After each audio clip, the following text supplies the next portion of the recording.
Well, for more on this, we'll cross now to our Hong Kong correspondent, Oliver Farry. Olivia, what led the WTA to ultimately make this pretty forceful decision? Well, they pretty much felt that their hand had been pushed more or less, or forced.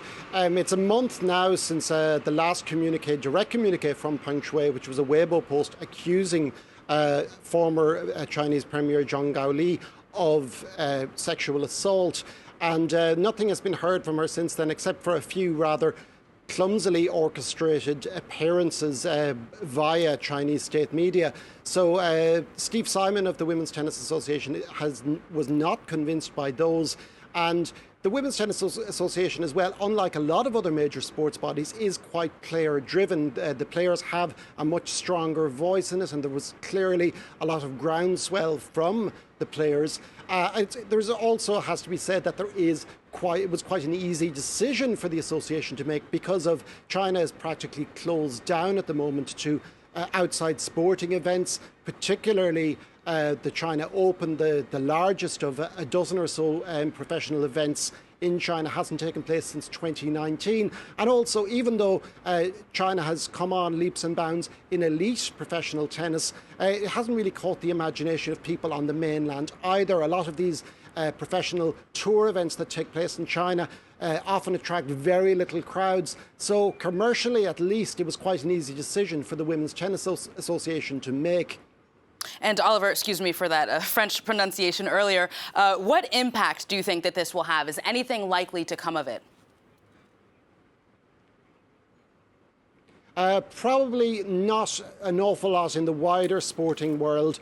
Sporting organisations are usually quite happy to come to accommodations with China and other governments around the world, no matter what the situation. The International Olympic Committee President Thomas Bach previously tweeted about a video conference he had with Peng Shuai, which was clearly under the auspices of the Chinese Olympic Committee. That was a couple of weeks ago. That didn't really dispel any doubts about Peng Shuai's current safety.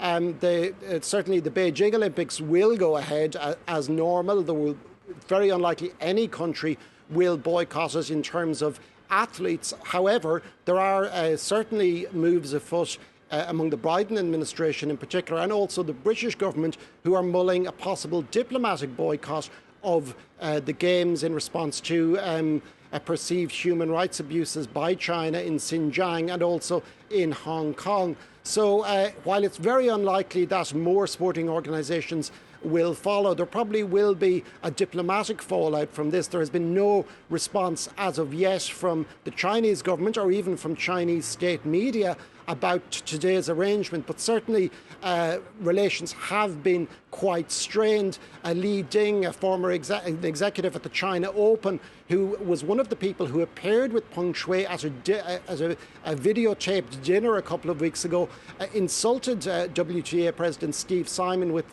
a rather crude obscenity on Twitter a few weeks ago. So that relation, at least, is probably irreparable. Whether other organisations follow the WTA's lead is, I would say, probably unlikely as of yet. All right, Oliver, we'll have to wait and see what they do. In any case, the WTA's decision certainly has symbolic value. We'll see how Beijing reacts to that. Thank you to Oliver Farry in Hong Kong.